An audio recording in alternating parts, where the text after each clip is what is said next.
Greetings from Stroud.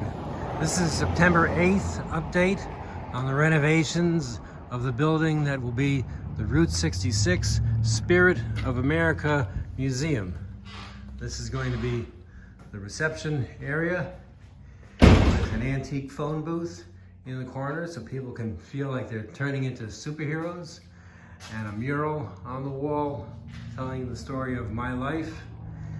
The welcome room, which will also be the gift shop, and I'll have some displays showing what the museum is about and a flat screen on the wall with an overview video.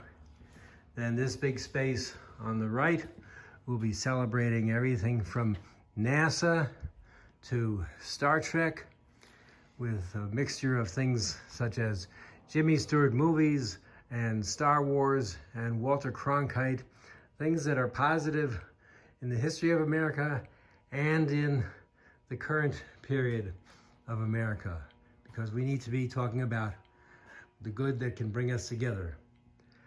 This room is going to be a recreation of the office of Clark Kent from the Adventures of Superman TV show in the 1950s, which was my first inspiration as a child of people working together to do good out in the world.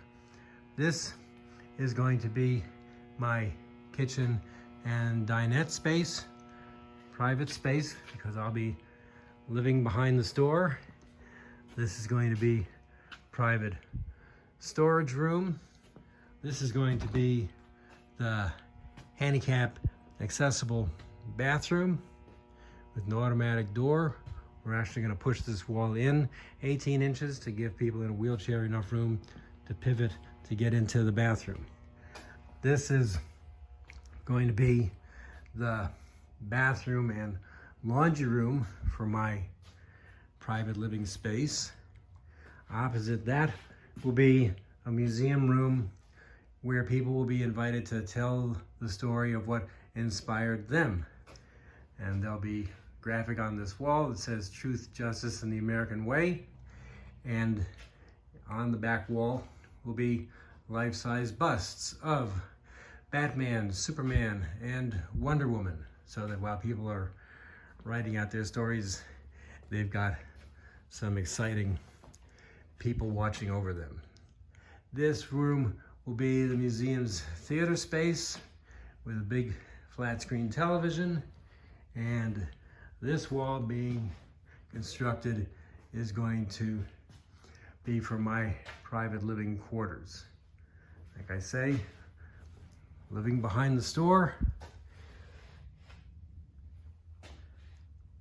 so that I can be open as many hours as possible. And I look forward to greeting you all, hopefully opening by Thanksgiving, if not shortly thereafter. Thanks again.